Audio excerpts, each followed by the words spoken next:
You seem like a very, very intelligent man. You did. It took me IQ. I got 161, 169. So obviously you're smarter than me. Is that right? Albert Einstein's IQ was 164.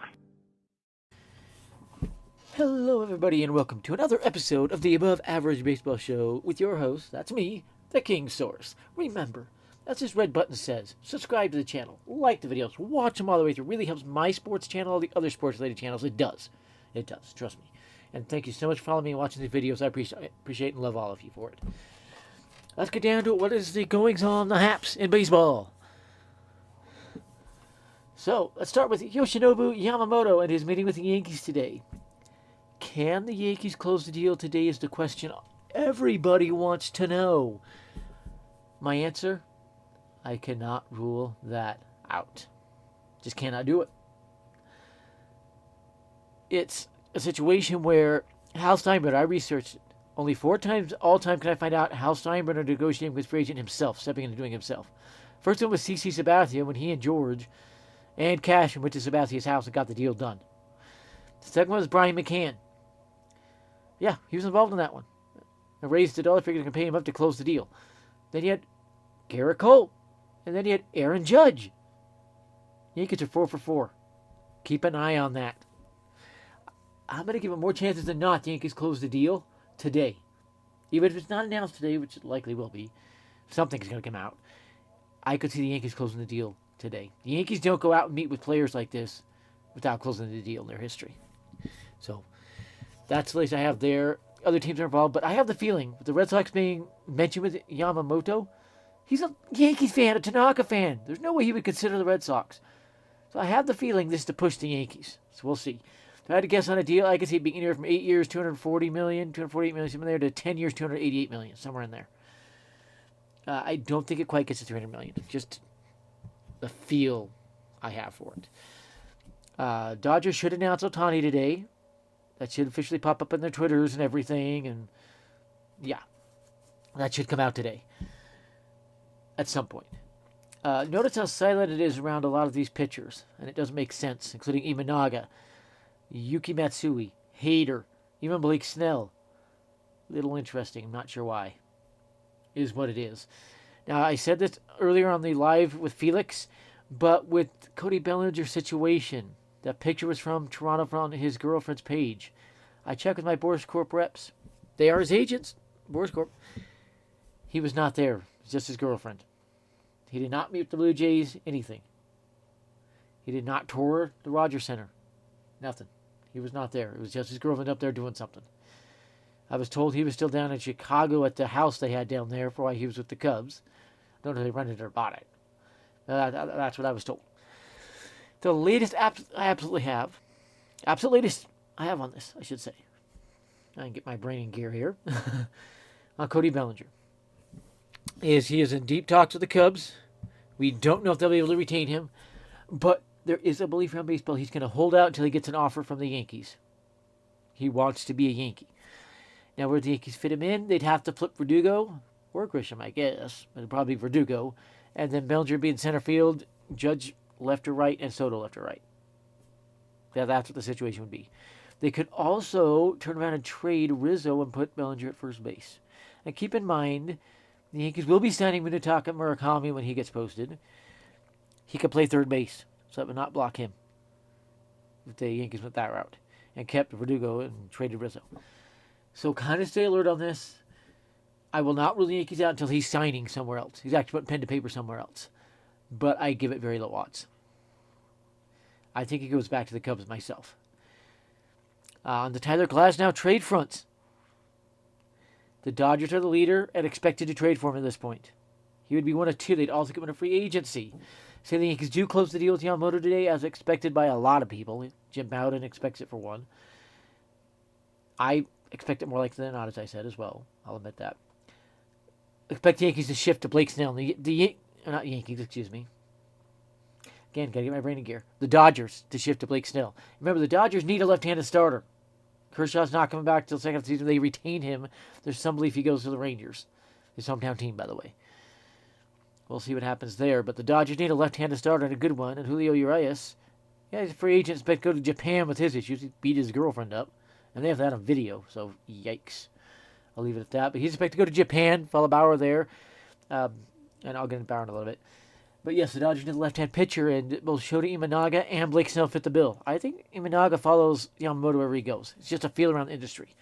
And Yamamoto would like another Japanese player, as people know, around him. And so you sign Imanaga, stay a 5-year, $75 million deal, and you've got a heck of a 1 through 4 in the rotation. Dominant. So the latest we have on Yamamoto, yeah, he's going to meet with the Yankees today if they're not already meeting. They could be, we don't know. And the Yankees could easily close the deal today. Could easily close it. We'll see what happens. On Roki Sasaki, I messaged him and his agent. Got nothing back yet. But the belief, according to Japanese reporters, is he has not asked it to be posted yet. And this was done by his agent to set the stage for being posted next offseason. If he's posted, mark my words, the Yankees and Dodgers will be all over him. Both of them. The Cubs as well. Okay? They'll be all over him. Keep that in mind. And on Yuki Matsui, we do not know why it is so silent. Yankees have talked to him. Cubs have talked to him. Dodgers have talked to him. 20 teams have talked to him. His price tag is believed to be in the $5 to $8 million per year for about 5 years. It's likely he could do a 2-year, 3-year deal and then pop back out into free agent and see in a couple years get a bigger deal. But who knows? I'm surprised we're not hearing anything on Yuki Matsui. Very surprised. I have not heard anything. That's much as I can say. And by the way, I've got messages out to several different agents about their free agents, and some have come back to me, others have not. And that's the kind of information I'm going off of in this. Josh Hader, he cut his hair. Everybody was saying, oh, he'd never cut his hair or shave it to go to the Yankees. One, the beard is gone. If you go look during the season, you have this big, thick beard. That's gone. He's grew it out a little bit, it's kind of a mini beard, and the haircut's gone. It's a butch. The hair's just gone. I think he's close to a deal with the Yankees. And he's already shown him, yeah, I'll cut it. It's gone. Take a look. It's going to be interesting. The Yankees close that deal, especially after the trade they closed with the Dodgers today. They'll have their new closer and the best closer in baseball by a wide margin for the first time in years. The Yankees would have that, I think, since Chapman. Maybe before Chapman tried to go back to Rivera. So they did have a great year out of Holmes, where he was the best closer in baseball for a year, but yeah. What other free agents do we have? Matt Chapman is the team close to getting him is the San Francisco Giants. Okay? Whether he gets moved or not remains unknown, but yes. The Giants are the closest team to getting Chapman, and I could see that being their big move. So people want to know, what do the Blue Jays do, especially lose Matt Chapman? I don't know. I think this could be an offseason if they don't get anyone. They poke around on everybody and don't get anyone, and then the Blue Jays fans wonder what's going on in the future with Vladimir Guerrero Jr. and Bo Bichette just sitting there nearing where they need an extension of the free agency. What do the Blue Jays do there? Some believe there'll be a complete reset in Toronto. I would hate to be Blue Jays fan right about now. Stay away from Blue Jays Twitter, especially after they lost out on Juan Soto and, or they're probably losing out on Yamamoto and Ohtani. Imanaga has no interest in Japan. I know that one already. He wants to go to the Yankees or Dodgers or maybe Cubs, a big market that's known in Japan. And it's believed, again, he'll follow Yamamoto. With Blake Snell, it's kind of up in the air. I know the Cubs are talking to him, then they're one of the favorites. The Yankees and Dodgers, of course, are known favorites for Snell. And I think Yamamoto got bearing in that. The Yankees got Yamamoto, Snell could go the other way. But with Snell and Hader, Soto wants them with the Yankees. He's kind of softly prodding the Yankees to try to sign them both. And that'd be a good way for the Yankees to make him comfortable and get him to extend. Maybe they make a deal with him. We'll sign both of them. They're both Boris agents. Clients, whatever you're going to call it. We'll sign both of them if you extend with us. The Yankees could work a deal out with that. We'll see what happens there. What other free agents can we talk about? Jock Pederson is kind of an interesting one. The Cubs and Dodgers, they both expressed interest in him. The Giants want him back, so he has a market. He's what I could potentially see the Blue Jays going after as well. We'll see.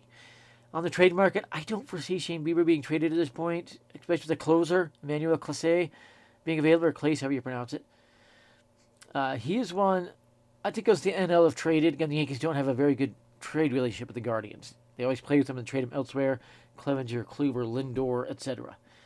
So I don't foresee the Yankees trading there. Another close to keep an eye on is Williams with the Brewers. For some reason, I cannot remember his name right now. Garrett Williams. I think it's Garrett Williams. Yes, it is. Devin Williams. It is Devin Williams. No, I know that for a fact. Devin Williams. Yankees have checked on there, but it's unlikely he'll be traded. Same with Corbin Burns. The Yankees will be in on Corbin Burns if they miss out on Yamamoto. I don't think they miss out on Yamamoto, so Corbin Burns could be a target for the Dodgers. And for the Dodgers, by the way, it's confirmed by several Dodgers insiders, they're going to get two of these starters. One in free agency, one in trade. So I think the Dodgers will make a big run at Snell once the Yankees close Yamamoto. And then trade for probably Glasnow. They're leaders for Glasnow. The Cubs are looking to trade for an ace. The Braves are looking to trade for an ace. So there's markets for these pitchers to be traded to and get some good pieces. If I had to predict, Glasnow Dodgers, Bieber Cubs, Cease to the Braves. If I had to predict right now. That's what I see those three playing out. And I do not see Burns moving really at all. If he is moved, it'd be to AL and the Yankees be the favorites for Corbin Burns. Could the Yankees sign Yamamoto, turn around and trade for Burns? It's possible.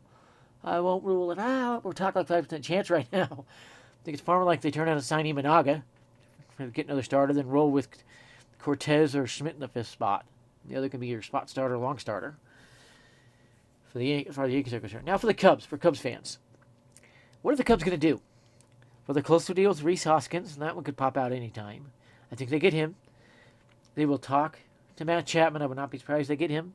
That's another suitor for him. The Giants are the closest. Cubs are another suitor on Chapman. They will continue to work with Bellinger, try to get him, but they are in deep talks with the Guardians, or Indians, whatever you want to call them, on Tyler, what's his name? I just forgot the guy's name. It's in my mind, and it slipped. That's one of the problems with the concussion. It's the guy they brought from the Padres, and they still have. Man, this is weird. I'm actually a big fan of his. I think he'd be a great fit with the Cubs. Great fit. He'd probably be a 3,100 hitter with the Cubs. Just saying. And, let's see. Josh Naylor, excuse me. Tyler, that's what I got. Josh Naylor. Josh Naylor could play first base or both corner outfield spots. So that would give the Cubs a good one for first base and the corner outfield spots if they were to pull that off. And the word is Guardians would consider trading him. Okay? So keep an eye on that one for Cubs fans. The Cubs going to be in on, what's his name? Just got Bellinger. My brain. Sorry, guys. They'll be in on Blader till the end. Until he signs somewhere. I think he returns to the Cubs, especially with the Yankees getting the better end of the deal with Soto. They're not as likely to make him a big offer or even an offer. Now, if he just waits there until January, that goes to the Yankees, it goes, okay, I'll play for you for $20 million a year if you give me a 7-year contract, then it probably gets done with the Yankees. It becomes likely. I think the Cubs will work out like an 8-year, $240 million deal to keep him. Might have, or it could be a high AAV 2-year deal, so he pops back into free agency at 29-30 after 3 years of proving he's back. We'll see. So, how about Jordan Montgomery? Where's he going to go? The Cubs are now the favorite. He wants to go to a title contender team committed to winning. He's talked to the Mets. He's not really fond of going back to New York. He does not have good memories about New York. Okay? I'm not sure why, but he doesn't. It is what it is. Keep that in mind. With some of these guys, you have to consider what their thinking is. You can't just go off your belief on it or your thinking. All right? Others. I'm going to go about this Dodgers-Yankees trade for a little bit because it's a little bit confusing. Yankees traded Trey Sweeney for a left-hand pitcher and a second baseman. You think about it with the Yankees, why are they adding a second baseman when they are so loaded with middle infielders they have no room for one? I have to wonder if they're trading both Torres and Peraza at this point. I really do. Because this kid could start at second base opening day, 2024 for the Yankees. He's that good. He's been in AAA for the last couple of months of this year, 2023. So it's a bizarre one. The left-hand pitcher means Wandy Peralta's gone, and the Yankees are the leader for Hader even more so now. Keep an eye on the trade market, a little more than the free agent market, but there's going to be free agent moves popping out now. There's a lot of free agents out there got to find teams, and there's a lot of trade pieces out there. A little bit less after the Yankees when they raided the trade market. But yeah, keep an eye on that. If you have questions, put them in the comment section below. And I will try to answer them as I can get to them. This has been the King's Horse. Have a great day, everybody. Remember, the King's Horse loves you.